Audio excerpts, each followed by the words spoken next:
Problem was I wasn't ready. Well, it happens. All right, I'm ready now. Wait, no. What fuck it up, Walt? You're just messing with us now.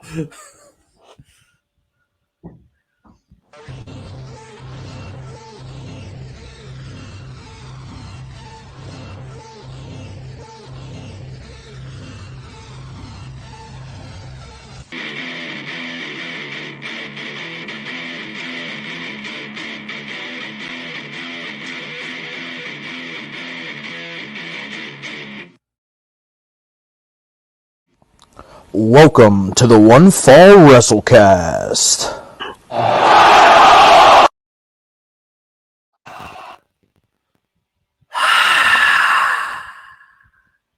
Gentlemen, Yo, what up, dudes? how we doing? What's up, fellas? Good, better, pretty good, not so bad. It's been a fun week. Yeah. I look forward to recording the podcast. Who doesn't? To hang Right. out with each other and drink beer virtually. Yes, I'm drinking coffee this evening, but I have bourbon here, which I'm sure I will eventually get into. I left the Yeah. bourbon downstairs. I had a couple shots, so that way I'd be nice and vocally limber. But now I'm just going with water. I got Oh, some. loose. I got some crispy boys here. A little bit of the strange magic. Oh, stranger. Yeah, they're crispy, Little- crispy Little boys. fat, little crispy Crispy. boys, little crispy bits and nuggets. A little crispiness. Anyway, what are we talking about today? Well, Hey, you so- left us in suspense. I did, and the thing was, I was kind of waiting to see if maybe some drama popped off coming out of Fastlane, and there wasn't really much. So Good I mean, show, we got a pretty good show coming up here today. I think we're gonna go talk about Fastlane a little bit. Obviously, we have to touch on the match of the week that everybody is talking about. It's not my match of the week. No, it's not mine either, but it was. I'm talking about. It was Yeah. definitely the match of the week as far as television programming was concerned, and that's saying a lot. It was good. And there's some other news. So apparently, guys, have you seen And then there's another section. yeah, there's another section. So have you guys seen Charlotte on TV for a couple of weeks? Anybody? Negative, good sir. I feel like we need to put up a Can't say I missing have. persons poster. Put her on the milk cartons. I mean, I'll tell you what poster she's not on. She's not on the WrestleMania 37 poster. She was, but then she was not. Yeah, and it's kind of strange here. There's like no rhyme or reason to Charlotte's absence, and There's a lot little of bit of people- rhyme. And a little bit of reason. a little bit of rhyme, a little bit of reason, and a lot of people seem to think that it has to do with one Andrade asking for his release and subsequently being denied.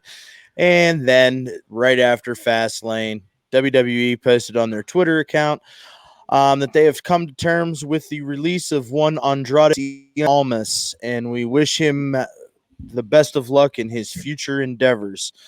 Guys, Andrade being released here, what do we think? Well, El Bye. Idolo. I don't think it's a huge loss. I think it's just, it is what it is. Honestly, I really, truly believe that once Zelina Vega was out of that picture, the whole shining star of Andrade just really burned and fizzled and just went to catering, basically. Yeah, I don't disagree with that at all, honestly. Yeah, that was the glue that held that whole Man, thing I together. loved Andrade's matches. I really did. Really, really good matches.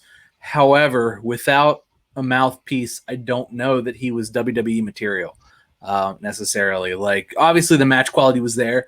You know, he was a big dude. He wasn't for sure. He wasn't Solid worker. like solid Mhm. worker, big dude. Like, could put on a main event style match and be good. As far as being a character, I don't think that. I think that was kind of the problem, in that he's more of he's a wrestler. He's a trained luchador. He was, in that sense, in that level, and I just don't think that's what WWE is right now. And it sucks because I liked him and I liked his matches. I enjoyed watching his match. I would buy pay-per-views when he was the NXT champ, and I wanted to watch those main events, and they were good. And Zelina Vega with him was very good. All of that was, I thought, good. For whatever reason, it just didn't work on the main roster. I get it. It's not as main roster's a little more theatrics and character and a little less, work rate and everything like that. So I do think that, he's due for big things. I think big things will happen for him somewhere, just not in WWE, at least not right now. I mean, he could learn English, go somewhere else, have a great run, come back with a, renewed sense of being able to not only speak his mind, but speak his mind in English and get the point across to a level of like WWE caliber and do that and just knock it out of there. He's a young guy. He's not, it's not, sure. This is not, he's got plenty of time. I mean, he could be the next Drew McIntyre as far as that's concerned. So, but it's just not what it is right now. It's just not, WWE is not for him right now. And I agree. His talent's wasted there. Because he could be better utilized in other promotions and could really get promotions over and stars over and make some titles important and he could do better things elsewhere, and I think that's what he's going to do. So I think a lot of things that are concerning around Andrade is that if you remember correctly, during his initial NXT run, he was kind of floundering a little bit without Zelina Vega, and once that pair up happened, where we really started to see his star shine. And also, if you remember correctly, in his NXT title match against Drew McIntyre, he was not supposed to win that match. That's Drew blew his bicep out, on that spot against the rope. And, hey, you got to take it here, pal, because I'm not going to be able to keep going. So, Andrade getting that NXT title run there, taking the belt off of Drew was kind of by accident, So, but he had a good run too. Like that run was good, a really good run for sure. And I read something about Andrade earlier that said he had lost 9 of 14 televised matches while he was the United States champion. And somebody said, that'd be a perceived push because he was the champion, but they were trotting him out there and he was losing every week. So, tomatoes, like you said, let's see. He did have the belt. And another thing too, I think that goes unnoticed is, we talk a lot about Andrade to learn the language, and when he first got called up to the main roster, he would volunteer to go on all of these media assignments because he was trying to learn how to speak the language. So there's definitely been effort there that was put forth early on, and maybe not necessarily recently, but once that whole Angel Garza and Zelina Vega thing kind of fell apart, that was the last that we saw of Andrade. And I wish him the best because I did enjoy watching him in NXT, and it'll be interesting to see where he shakes out, moving forward, see where he lands. Apparently he is release. The terms of his release were that he has no non-compete clause, which means he is free to sign wherever he wants right now. Wow. And also coming out of that is impressive. And also coming out of that, he is allowed to take his name with him.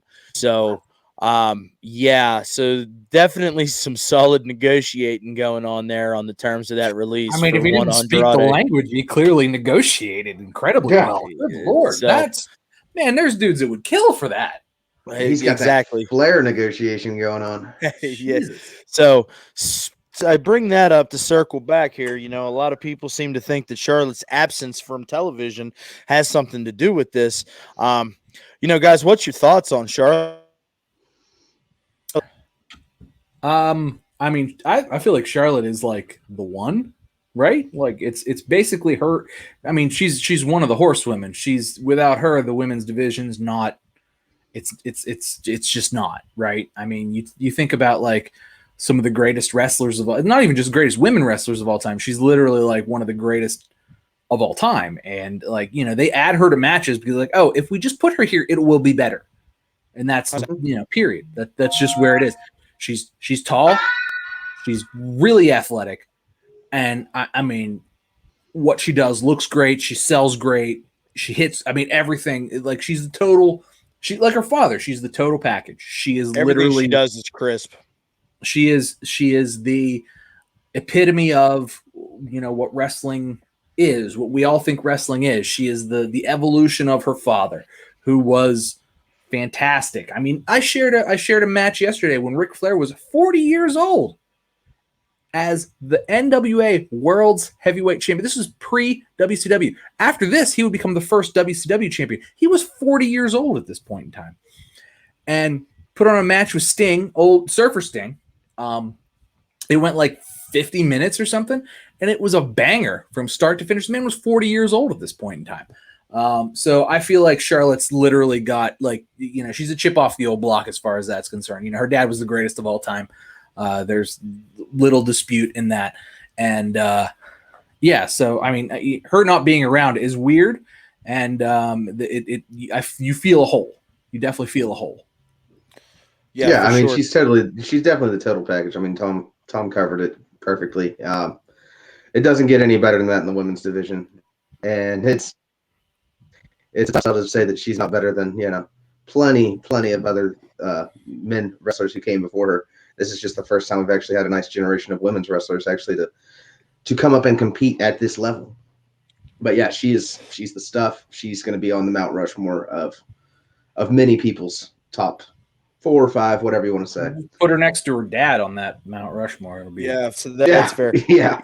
And the conversation seems to be that, all of this internet, nonsense and bashing about Charlotte and how she's overrated and she's not deserving of her spot, and that she should just step aside and let other people, have opportunities. And Peyton Royce's mom even gone as far to take to Twitter and be like, hey, somebody else needs to take a chance here. Somebody else needs to, you need to let somebody else have a chance.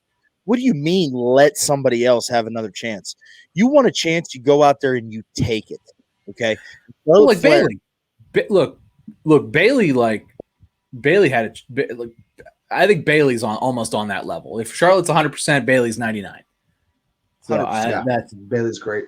And I feel like Bailey sort of gets overshadowed a little bit, but like her super long run with the SmackDown Women's title was phenomenal, and nobody's going to tell me otherwise. And I really think that Bailey is also the real deal.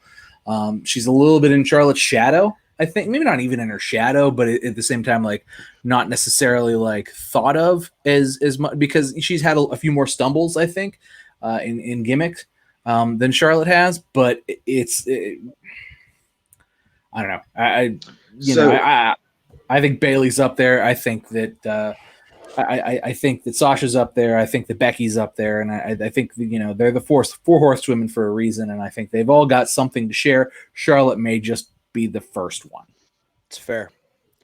So not to get off track or anything, but Tom, you brought it up exactly what I was going to mention about Bailey is honestly, I can think of no other really modern wrestler that we currently watch now that has taken gimmicks that on paper are just fucking terrible, for lack of a better words. Like, I'm sorry, but the hugger and the ding dong hello thing, like if you came to me with this, listen, I like this is what I want you to do. No, it was great. I loved it. But like if I was brought this in a meeting and was told this is what we want you to do for the next 6 to 10 months, be like, as I'm reading it, this is not what I'm interested in doing. Like, this is terrible. But Bailey has taken all of her gimmicks, I think, to as far as they can go. They're awesome. And honestly, I kind of feel like Charlotte, she doesn't really have a gimmick other than being Charlotte Flair. Like, she is her gimmick. It's just naturally what she is, who she is. It's the legend of her namesake. 100%. And you know what? Charlotte's a better heel too. If Charlotte's not kind of a heel, like I don't really like babyface Charlotte, smiley, happy. I like condescending Charlotte. That's my life. Yeah, that's the go-to. Agreed. For sure. I don't know, man. It seems like it's a hit. To the road to WrestleMania here, man. And like, we're not getting many answers, but I guess it is what it is right now, right? It's unfortunate, and I'm interested to see what's going to happen tonight on Monday Night Raw with the debut of Rhea Ripley happening. A lot of people are kind of pointing to Rhea might be the one that's a nod here against Asuka at WrestleMania, which would be a huge spot for Rhea Ripley to be thrown into. Somebody needs to take that off of Asuka, though. It's just 100%. It's not time. doing anything. It's time, and it's like she's not defending it, and it's not. There's no good stories with it, and maybe there just aren't any. But I mean, I feel like there's always good stuff with Rhea because. I hate it because I love Asuka, but I've got to agree with you guys on there. I mean, it's not doing anything, collecting dust on her shoulder. So, gentlemen, breaking news on Charlotte Flair as we are speaking about it. Charlotte Flair has confirmed a positive COVID diagnosis that has kept her off of television. She is well, that makes sense. She is okay. A statement on her Twitter account. So she'll be back in time for WrestleMania, basically. Well, then why did they take her off the poster, though? I mean, maybe they weren't sure what was going on with her. You've got to. I'm telling you, this is going to set her back on the road to WrestleMania. I imagine Rhea's going to get that now. You know what? Truthfully, I've seen Charlotte versus Asuka though, and I mean, 100%. I guess I've seen Charlotte versus Rhea. However, I wouldn't hate Rhea babyface with the title Charlotte heel. I wouldn't hate that. So that honestly, if that's going to be the build to SummerSlam, that all sounds good. I'm good with that. Yeah, it sounds real good. And they kind of situated Asuka last week. They kind of moved her towards that heel a little bit with her little snap out that she had. Yeah, look. I think it's time for Rhea Ripley. I thought it was time for them to pull the trigger with Shayna Baszler, but Shayna's actually had a really good run as the women's tag champ. I think that she and Nia have really done a lot of good things for those belts too, and so I'm not opposed to it. I kind of wanted to see Shayna. I think Shayna's still going to get a good run with a championship belt, and I think there's still time. I think what they're doing with her now is still fine. It's not what I want to see, but maybe I'm just being impatient, and I should be, like a wrestling fan, be patient because it's going to happen. Things come around and things happen. So, but no, I mean, that's all good news. I'm glad to hear that. I'm glad. I mean, that sucks that Charlotte has COVID. Like that sucks. As a man who is 2 weeks vaccinated as of the day of this video releasing, yeah, you too, buddy. Everybody, got my first one. Everybody getting shots up, and all of us shot up. Yeah, let's get this over with, right? Let's just be done with this crap. I am so over it. That's not a political statement, by the way. I'm just over it. When they were like, "Hey, you want to hey, you can get a shot here." Like, let me go. Let's get a shot. Okay, I'm done. I am done. Done. Couple more weeks, I'll have my second one. Derek, I know you're going on the same day. Yeah, life is good. So hey, let's play a little better. It could have been a hangout. I will literally drive down to see you guys. I'm having trouble. Okay, what's up? Oh, okay. I don't know why my wife burst in with cats, but she did. I just heard I'm having trouble, son of a bitch. And I was like, what? Leave that in. Leave it in. Leave it in. Hey, whatever. Story of our lives around here. So anyway. let's shift gears here real quick from one women's division to the next, shall we? Let's talk about the match. I guess everybody's talking about it as it's the most ridiculous match that has ever graced national television. Dr. Britt Baker. Dr. Britt Baker versus there was mashed Thunder Rosa potatoes matches in the 90s. Woo! Listen, but yeah, that Dr. Britt versus Thunder Rosa. Yeah, that thing was wild, man. AEW pulling through with the match was wild. You know what? That wasn't a bad AEW show, which is good because the pay-per-view and the show after that were hot garbage. But that was a good Dynamite, and I watched the whole thing, and I was like, yeah, this is a good Dynamite. And then in the main event, it really was the main event, and they blew that. That might be the best match that AEW's ever had. Period. In the AEW history, that might have been the best one. To make a point though, AEW goes to this hardcore well far too often. I'll agree with that. I think that in doing so, it took the magic out of this match a little bit. Dr. Britt and Thunder Rosa clearly, like, they did better than anybody else, man, woman, whatever, had done in this style of match. Period. And that's period. That's in AEW. Look, I haven't seen a hardcore style match this good in 20 years since, Mankind was doing this stuff. Maybe Mankind versus Triple H when they got that one. That may have been the last good one. I can't remember if WrestleMania 20. I think it was WrestleMania 20. That might have been the last. Was it SummerSlam? Because it was at the Garden. It was at the Garden. I just remember Mankind getting pedigreed into tax. Yes. And this was that level. It really was. Yes. And hard hitting. Like, there was a lot of good like hardcore spots when Thunder Rosa power bombed Dr. Britt to the thumbtacks and then rolled her up for the pin. Like, I don't know if anybody noticed it, but later on, Thunder Rosa was like sitting there. She had a tack in her face from the power bomb, and then Dr. Britt went for the lockjaw, and then Thunder Rosa rolled her back into the tacks. Like, that was just some good stuff. When you hit the tacks, you hit them one time and that's it. But they used them 2 or 3 times, and yeah. I mean, so that's totally my moment there, man. I loved it. Like, I'm not a fan of hardcore matches, so this actually isn't my match of the week once we get to that. But as far as this style of match is concerned, this is the kind of thing I wish AEW would save it for. You know what I mean? Yes. Because if they're going to do it, if they're going to commit to it, which they clearly are, this is what they should save it for. The blow off of what was already a pretty good feud. Like, it was a little bit low key, but I mean, it was a good feud, and there was some continuous storyline there, and there was a lot of back and forth between Dr. Britt and Thunder Rosa, and the fact that they blew it off with this match that it blew the roof off. I mean, this, like I said, this was the best match I think that AEW has put on. It was the best built. And it was it ended up like it felt real, and I think it was to an extent. A couple things I didn't like though, and let me, because obviously to me kayfabe is important.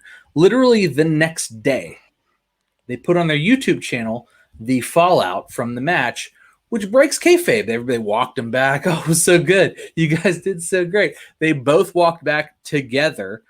They hate each other, right? They're supposed to hate each other. They tried to kill each other. Everybody clapped to, like, don't put this on YouTube. Shut the cameras off.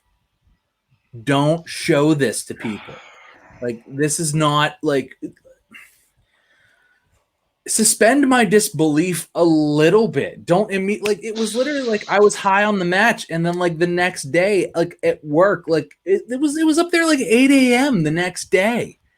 Yeah, they did. Because you sent it to the group early on Thursday morning. Like, it was like, oh, we're fuck kayfabe. Like, that's not okay. Like, if you're gonna go all out and stick tacks in these girls, like, protect the kayfabe. Maybe go back in 10 years and show me this, but don't do it Thursday morning at 8 a.m. Like, that's like, let the steam, let it percolate, let it go. Like, you guys are just like, they're just, God, they can't wait to tell you, wait to tell you how the sausage is made. And it's just, it's really, it feels unprofessional. It feels disrespectful to Dr. Britt and to Thunder Rosa, who literally, put their lives on the line to blow the roof off the place. And then they're just like, here's the kayfabe. Like, come on. Yeah, Tom brings up good points. I mean, I'm not so much with the I think back in its time, previously, like in the what would be like the 80s, whenever people were actually like wearing gauze over their eyes and things like that and being led around by their wives and no one's answering the phone, just because they got to lead the public on. That was great, but anymore, it's all busted. The bubble's been burst. Vince broke down all that whenever he changed it into sports entertainment, and he went up Vince against doesn't break kayfabe that fast. Well, I'm saying whenever he was it the Nevada Athletic Commission to say, like, oh yeah, no, this is a predetermined event and all that. I mean, it's been out forever. It's kind of, I do see what you're saying though, and I appreciate your side of things, and that would be nice if they would at least, like you said, give it some time. Give me a year flashback. We can look back at it and then appreciate what it was. Let's look at it and let's revisit it in a year. In a year, that would have been fine. Revisit it, right? But honestly, guys, I don't think we would have got that match on Dynamite if we wouldn't have had the dud that was the barbed wire exploding death match. And that's the other thing I was trying to bring up too, is they go to this well all the time where it's like, this hardcore, this unsanctioned, this barbed wire. That's why they did it twice like that. I really do, because they're like, that's over and over. No, but they do it all the time. There's at least 2 a month. It's like it's written into everybody's contract that like twice a month we got to have this unsanctioned match where somebody might die, but nobody dies. Like, I'm happy to watch it. If you're gonna do it twice a month, kill somebody, but they're not. So maybe like let's pump the brakes a little bit, because now you've put a standard on it, and it's a good standard. But maybe let's pump the brakes a little bit and let's save it for another build. Something that's good and something that's really gonna mean something, rather than we just had one 2 weeks ago. Let's have another one. You know what? I want Cody to have one to regain the ability to have a AEW World Championship title match again. He said he's never going to do that. He said that'd be he said he's saying that would be the easiest way for him to turn heel in the history of the business, and he's just not into it. But for me, stupid to take away that opportunity from him. Well, for me, Dr. Britt and Thunder Rosa did a lot of things for the AEW women's division. It added a little bit of credibility to the AEW women's division. A ton. Thank you. There's my man, Extra Crispy Tom. Yes, a ton. But hey, you need to calm down though, pal, because they're not going to be able to back this up, because Thunder Rosa is going back to NWA. Okay. Power. And now you're going to leave Dr. Britt to feud with Sheeta, and Dr. Britt lost this match. Yeah. So where does that leave you now? Sheeta's gonna be the champion for a little while longer. I don't think they're too keen on putting the belt back on Nyla Rose. I might be wrong. What are they gonna do? Put it back on Riho? Fuck that noise. But here's the thing: until they're able to solidify a little bit of some stronger talent, this is the we're going to live in the AEW women's division. And while, I think Meltzer rated this 4 3/4 stars, like, okay, it was phenomenal. Deserved every bit of that rating. What are they going to do to back it up? That is the question that we have coming out of this. What other women are going to go out there and put on a show like this? None of them, and I mean, we're still God knows how long on a Fiend Return, and Diamante and Ivelisse haven't done anything, they're not that good. Yeah, and then they buried Abaddon, with she's also not good. Like, that's the problem. The gimmick is good. She's not good. Like, she's really not good at wrestling. Right. It's a good gimmick. She's good at entertaining. Great gimmick. Yes. Yeah. And I'm just interested to see what they're going to do on the heels of this with the women's division moving forward. And big ups to Dr. Let's not gloss over the fact that they went out there and they laid it all on the line, and they put on one hell of a show. The problem is they put on a hell of a show for a women's division that is not prepared to stand behind them. All right, I want to say something, and then I want to move on. So what I think they should do is let Dr. Britt squash Sheeta, almost squash, maybe give him 10 minutes, but let Dr. Britt be dominant, and then make Sheeta tap, and then have Dr. Britt be dominant against everybody in AEW until they get some kind of solid talent in there to contend for, and just let her be a monster heel. Like, let her just be awful and evil, and just let her be sadistic and win all and make other people afraid of her, because I feel like that's literally the only logical step from here. And she's great. Like, you could put the title on her and just let her hold it for a year and let her sadistically torture everyone for a year. And honestly, it would be better than what we had last year. So 100%. They should just do that. And if they don't do that, they're dumb. I'm saying it right now. They don't do that, they're dumb. Well, I mean, we've seen more questionable things come out of AEW than that. Let's not hold our breath on that one. Fingers crossed. I'm pulling for you, Dr. Britt, Pittsburgh original. Britt's. I love that. I knew we were going to be talking about it, so I figured I'd love that. Gentlemen, did you have a chance to watch Fastlane last night? I have. It was very nice. It's very good. I loved it. Except for one really good show, man. Yeah. Except for one match, but it was good. Yeah. Wait, which did you not like? Oh my God, extra crispy Fiend. Really? Dude, okay. What did you expect it to be? It wasn't even a match. We all knew they weren't going to touch. Look, I didn't expect it to be good. It wasn't. I didn't have expectations for it. It was bad, like I expected it to be, because this has been a bad angle. This angle jumped the shark a while ago. Up until. Okay, so do you remember the point where Alexa Bliss poured gasoline on herself and told Randy to light her on fire?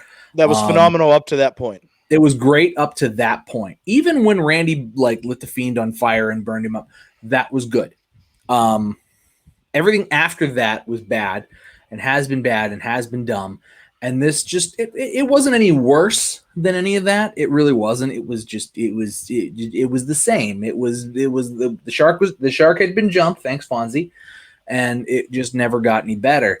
And, I feel like this was the logical conclusion. Like, a crispy Fiend popped up out of the ring, and Sister Abigail, Randy Orton, and then Alexa pinned him after Alexa used some witch magic to, try to throw some lights at him and shot a fireball at him. And, I don't know. It's dumb. It's theatrical. It's not really wrestling. It's not. It wasn't.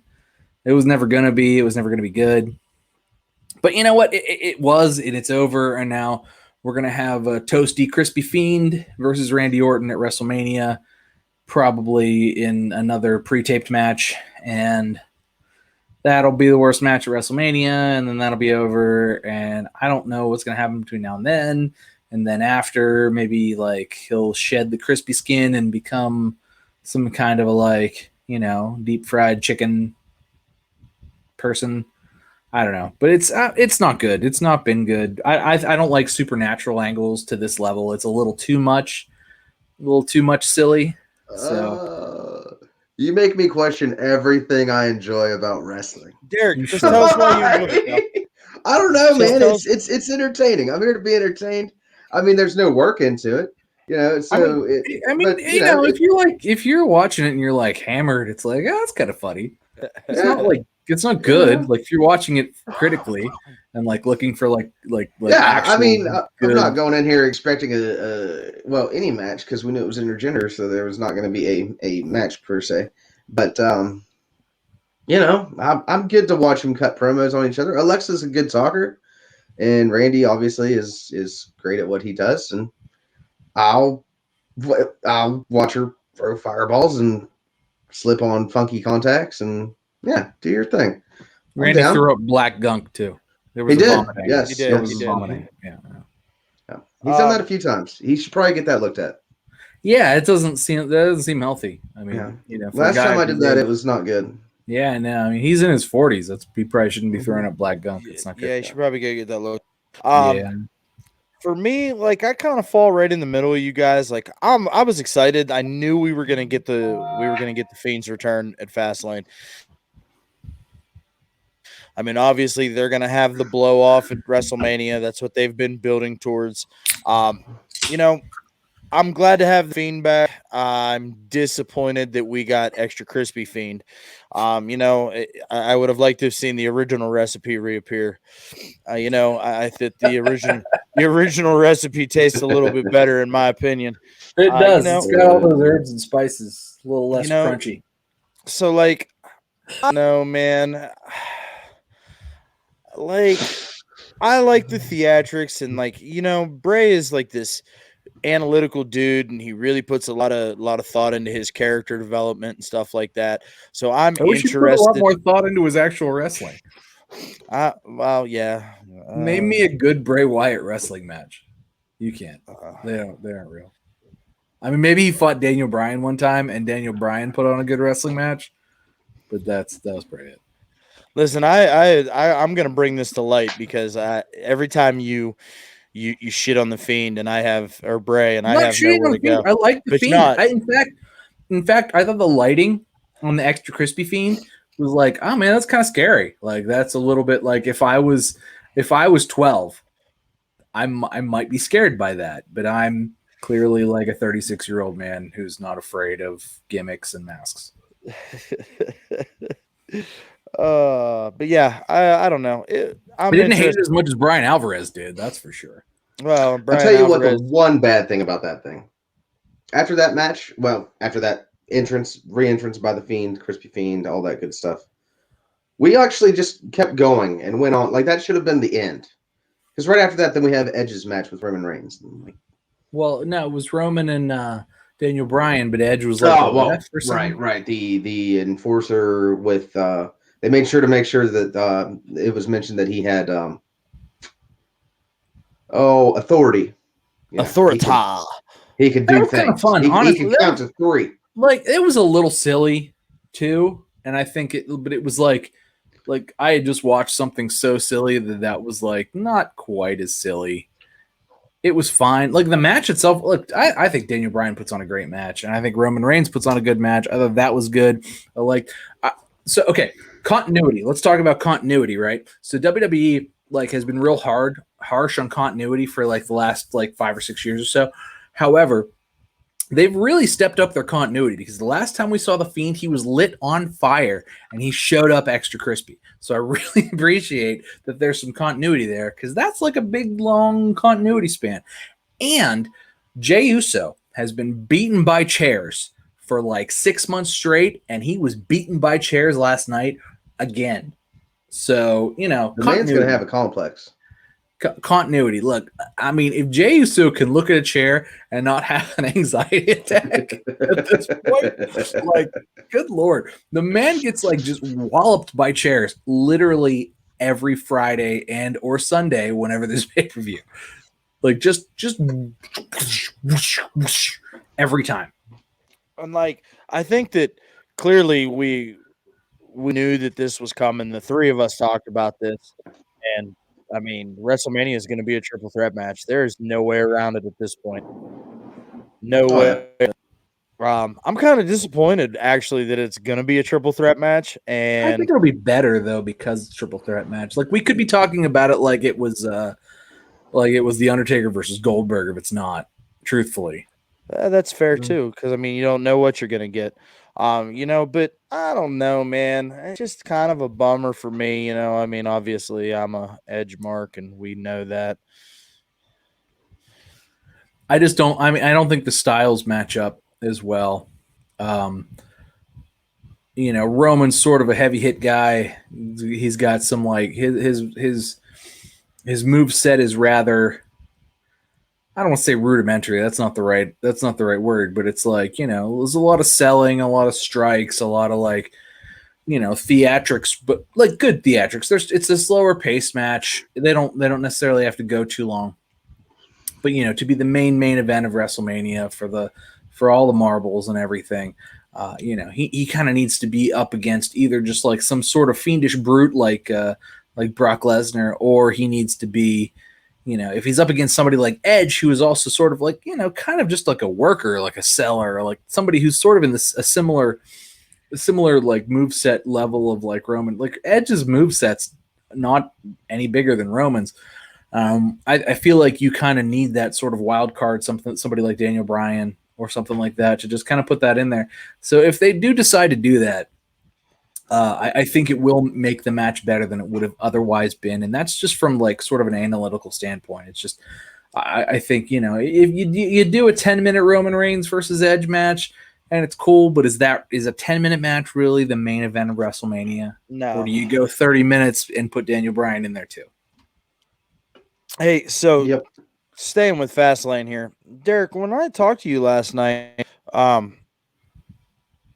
you weren't too high on the women's tag team match. What was your beef with that?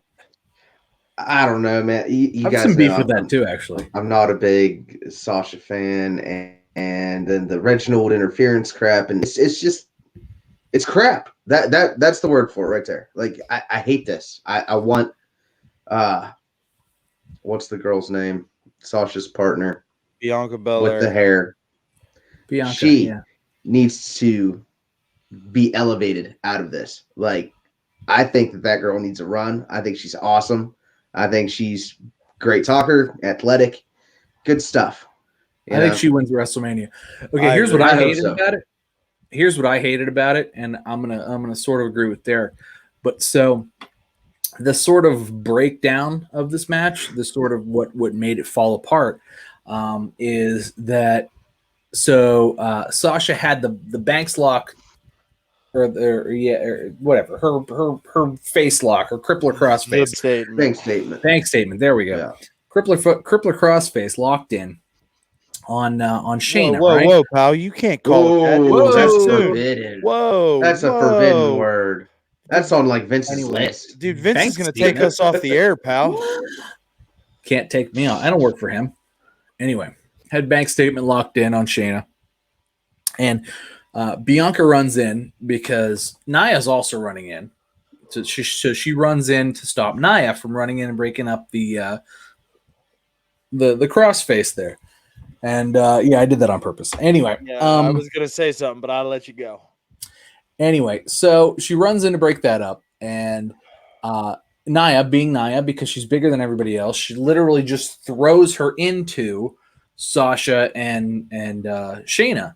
Sasha taking the brunt of it, and Shayna getting out of it. And this is a pretty common spot, right? Like, this isn't a like thing that like you don't see very often. However, it's like every time this spot happens, it's like, oh right. Wrestlers at that point are meant to be the stupidest humans possible, because not to mention that Sasha could see what happened. Like, she watched Nia throw Bianca into her. Like, she saw it happen. It wasn't Bianca's fault, but still Sasha gets up and gets in Bianca's face. Like, I had that one. I had the win. You messed it up. Blah, blah, blah, blah, blah. And got in her face about it, which caused them to lose the match. That was like the catalyst of like the loss of the match. And it was like, oh, but it's the build to WrestleMania. But it's like, why do we have to go to that well of like, oh, wrestlers are the dumbest people alive and don't understand when something happens that then, like, somebody threw you into me, but I think you just purposely fell into me. Like, even though I saw everything that happened, like it's a really dumb, it's a really dumb, like it's a dumb angle. It happens all the time. This isn't like a unique aspect of it, but it's just like when it happens, it's just really dumb. And it happened, and it's just like, okay, that immediately puts. So there's 4 like main titles on the line at WrestleMania. That immediately puts this one at number 4 for me. That's wow. Wow. Really? Yep. It's probably going to close Saturday night, pal. No. I put money on it. No. Saturday night will be Drew versus Bobby for sure. Money on it. Drew versus Bobby Saturday night. You think Drew versus Bobby? Are we done with Drew and Sheamus then? Well, yeah, I Yeah, mean, that's over. Yeah. Drew won the Royal Rumble. That's. Oh yeah. You're right. Okay, I'm sorry. I was just thinking, William Wallace, all that. Like, I didn't think we were done. I mean, Drew won last I mean, night. they might fight a little bit more. There might be some interjection, but I mean that But match. yeah, you're was right. cool. Yeah, it was good. It was a great match. That was really good. It was awesome. I like that. There was a gimmick like they kicked him through like a sound thing. It wasn't that cool, but whatever. It was Well, fine. I imagine that was their nod at the exploding barbed wire death match. Okay, I didn't think about that, but yeah, that's fine. Sparklers. I have to have Actually, sparklers. Oh. Only the good stuff. Overall, man, Fastlane though, I usually like these kind of pay-per-views on the way to WrestleMania are just like little Terrible. placeholder. Fastlane is notoriously often terrible, and this was not terrible. It was No. it was really No, it was actually Actually- quite good. it was actually like really good. I had a lot of fun with it. It was like it felt very 90s. It felt very like a little bit too much theatrics, but it felt very good. There was a lot of cool backstage stuff that I thought was funny, particularly with Riddle. I don't particularly like Matt Riddle. Bro. I don't particularly like him, but he got a lot of extra backstage time stuff. And I think Vince Yeah. enjoys him. There was a fun little 24/7 thing with the Old Spice guy too. That was fun. Yeah, I didn't understand that. Should I have known who the Old Spice guy was, or is that No, the man right now? Or I think they paid. I think they were the sponsors for Fastlane. Yeah, but that was okay. that's an NXT guy. I don't know who it is, but I is it? Okay. Yeah, it was. I mean, it was fine. I thought, as far as like dummy backstage segments go, like I thought that was cool. Like it was fine. No, I thought it was a good. I mean, as far as like the Fastlane's like pay per view before WrestleMania goes, like I thought it was like probably up there with one of the best. Like it wasn't bad. That I enjoyed the whole thing, and it wasn't too long, and it was like I watched the whole thing, and I was like, that was fun. I liked that a lot. I enjoyed shorter than a Monday Night I Raw. enjoyed Pal. that. Yeah. It helped. A pay-per-view is shorter than a It was what 2.5 hours? Yeah, it was good. Yeah, it was including the pre-show. No doubt. Hey, so let's throw a letter grade on it, and then let's move on. Tom, I'll give it a B. It was a solid B. It was good. Derek, I'll give it a B plus. Good B plus. that's fair. I'm gonna go ahead and give it an A minus. I thought it was really good show on the way to.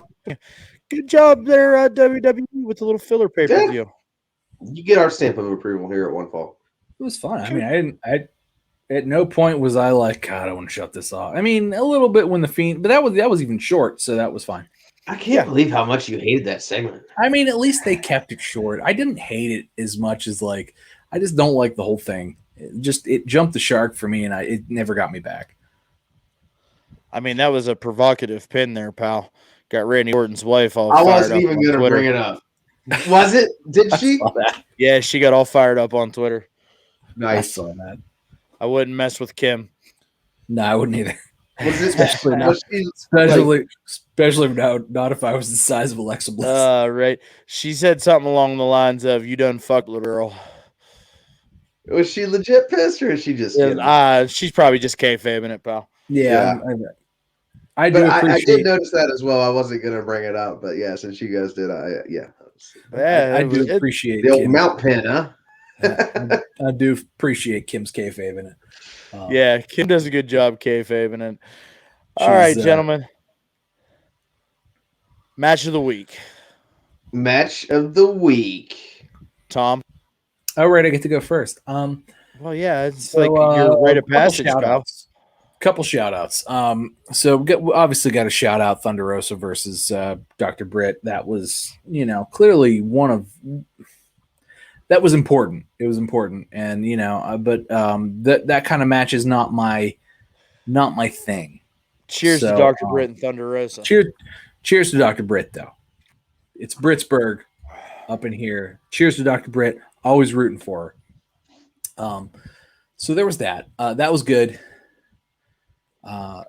Honestly, thoroughly enjoyed Ali versus Riddle. It was fun. As far as it being a kickoff, I mean, I don't know what happens from here on out, but it was like, to me, it was like when I watched it, I was like, man, that was fun. That was good. Like those guys did a good job, and that's the kind of match that I want to see. But no, my match of the week is Shinsuke Nakamura versus Seth Rollins, and those are my, like, that's what I want to see in wrestling. It's fast paced, it's hard hitting. Rollins won. I'm a big Seth Rollins mark. I like this gimmick a lot. I think he's doing a good job with it. I think Shinsuke is great. I think Shinsuke's backstage segments were great. He had a backstage segment with Riddle, who I mentioned earlier. It was good. It was really good. It was hard hitting. It didn't go too long. It was everything I wanted it to be, and it hit the right spot for me at the right time in the middle in the pay-per-view. And there really wasn't anything attached to it. It was just good. Rollins built it well.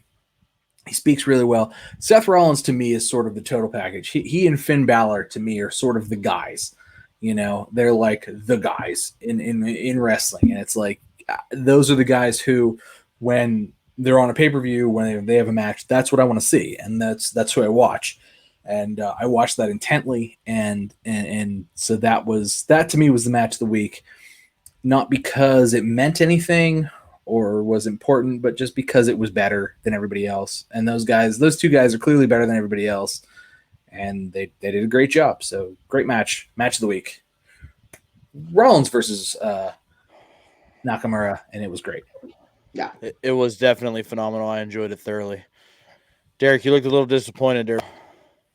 No, not at all. I got to go with what Tom said. I mean, I completely agree. That was going to be my match of the week as well. That's good to hear. You're seeing two masters of their craft, honestly. That was a great match, snug match. If you want to see some work rate and some good entertainment, that was it right there. They really meld it together. They're really both. Their entertainment and work rate. It was awesome. And I'll even give it to you for the Riddle backstage thing, because it was funny. It was funny. I chuckled. Yeah. I'm coming around. I'm coming around to Riddle. I don't know if there's enough weed in the world for me to come around all the way to Riddle, but whatever. I guess he's here to stay, and I guess we got to deal with him. I don't want to see him have a Universal title run, but hell no. I would love to get the United States belt off of him and put it on Shinsuke or somebody more deserving. I think that'll happen. I mean, Shinsuke's in that mix, I think. You know what else I liked? So since that's already been brought up, because I'm sure everybody did think I was going to go with the AEW match, but I wasn't going to do that. But you know what else I liked was Apollo and Big E, mainly for the smack talk during the match. That was a good match, though. That was good. I thought about that. That was sort of my number 3, number 2, 3. That was also I like that too. Those was, like I said, I mean, Fastlane was a great show. I mean, there was lots of good. Oh, hey, and we didn't even talk about this. Retribution broke up. How about some of that action? Sorta. Yeah. I mean, well, they'd lost Ali, so Yeah, they beat the shit out of him. Yeah. I think Ali lost Retribution. Slapjack rolled out, and then T-Bar, and I don't remember the other one's name. Hopefully, they go back to their original names, take their masks off, and just are good wrestlers. Yes, because they're all actually good wrestlers. Yes. I'll be interested to see where that goes. I'm with you though, Tom. They can lose the masks and be Dio Madden, Dominic Dijakovic, Mia Yim, and Shane Thorne. I'd be A-okay with all of that. No, the one guy needs to be Slapjack for the rest of his days, because that name is just, you can't lose that. He's fucking Slapjack. That's it. He will always be Slapjack. Slapjack. Who comes up with this shit? Vince. Somebody backstage with a hat is going that's fire right there, pal. Vince McMahon comes up with that. That's good shit, pal. Yeah. That's who comes up with that. You're not Shane Thorne, you're Slapjack. Could you imagine the look on that poor man's face? having to hear that day, like, okay. Chili Yeah. McFreeze. They're gonna call me slapdick. Oh man. So Poor what you got, Seth. Walt? All right. Well, for me, I liked a couple matches this week. Obviously, we talked about Dr. Britt and Thunder Rosa. That goes without saying. Apollo Crews and Big E was just phenomenal. I really enjoyed the story that they told. The in-ring was fun. It was hard-hitting. And I thoroughly enjoyed the shit talk too, Derek. Definitely. It was nice to kind of see Big E peel back a little bit and get a little different character development. Yeah, I liked it. And Apollo is a man among little boys right now. They are doing right by him, and he has taken the ball. He has taken the ball and run with it. Man's not made a mistake in months. I'm tremendous.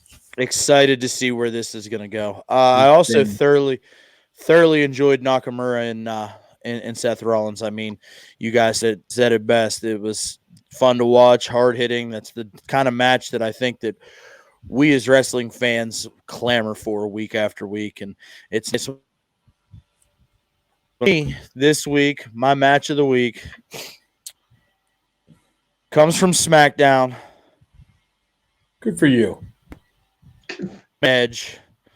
And not for the reason that you're giggling there, Derek. I feel like I've said this before, and I'm going to continue to say it. Jey Uso continues to be the gold standard. Jey Uso continues to be the torchbearer for that show, and he continues to go out there week after week and put on a performance for the ages. He went out there and he had a solid match with Edge. It was a lot of fun to watch. The sky is the limit for Jey Uso, and I know that I am quoted on this show many, many months ago saying that when Jimmy's cleared, this whole Uso thing's going to go away. And I could not be farther from the truth in that statement, because Jey Uso, in my eyes, needs to get a rocket ship attached to his ass and just sent straight to the moon, because he is doing big things for Friday Night SmackDown. So big ups to Jey Uso. And continue the good work, my friend, because I'm enjoying watching every fucking second of it. Can't argue with any of that. I definitely agree. Jay's a killer. Hell yeah. I like Jimmy though awesome. too. Like it's real to me. It's a matter of I wouldn't hate watching them feud against each other for a title. That would be good too. Yes, please. Right. Some of the rumors in the mill is that Jimmy is cleared right now, and they just don't know what the hell to do. Right. So I could see that for sure. I mean, they've been on such a good I don't know, it was probably a year ago, if not more now. Whenever they first came out and cut that first the Uso Penitentiary promo. And I remember texting you at that point and was just like, this is just a whole nother fucking level. Like, this is awesome. The Usos just sold me on everything that, because I was not a big Uso fan before that, where they come out. Oh, man. No, I don't. I think the Usos, particularly, they're the best. They're probably the best tag team, period, of the last however long, 50 years. They're tremendous as a duo. Individually, I think they're both individually fantastic, but at the same time, as a tag team, I don't know how much better you get. Clearly they're the pinnacle of they've got all the genes and they're twins. So it's they've got that weird twin mind meld thing that every twin you've ever met has that weird mind meld, but their mind meld is wrestling. Not only is it wrestling, it's tag team wrestling.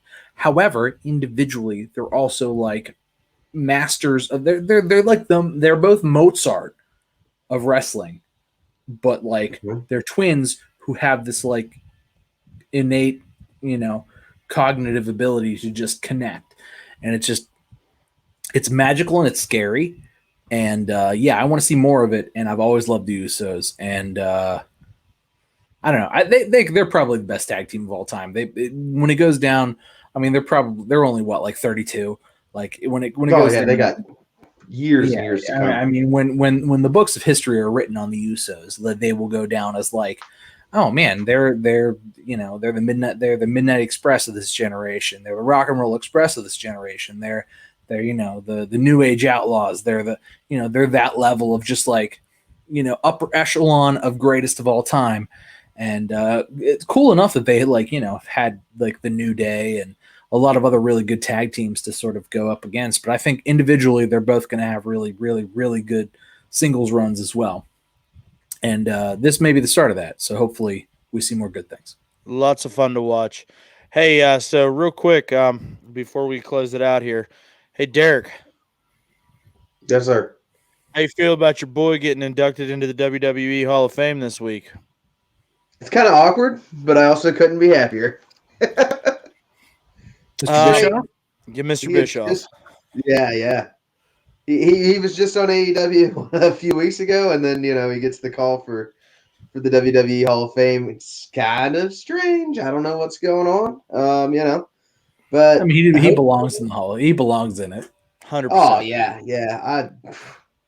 I love Bischoff. It's sickening. Like I listen to the guy anytime I'm mowing the grass and stuff. Like I've been listening to his podcast for years, whenever he was with Nick Houseman and all that stuff, and just have been following him forever. So yeah, big Bischoff fan. Happy to see him in there. I'm pumped.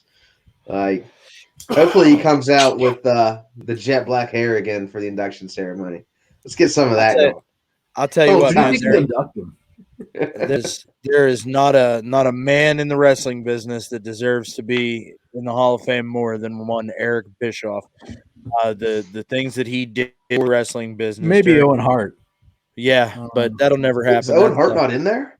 No. Oh, no, they won't let him. His widow won't let it happen. Yeah, that's right. They're never going to see that.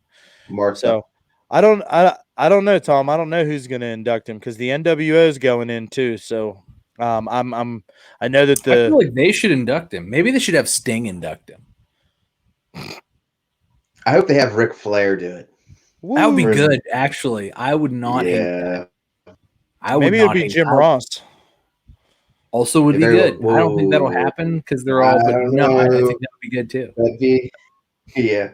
It'll probably be Bruce. That's my guess. It's going to be Bruce. Yeah, that makes sense. Yeah, that's reasonable. Yeah. So as long as he comes out as Brother Love, I'll be good with it. It'll be fun to watch.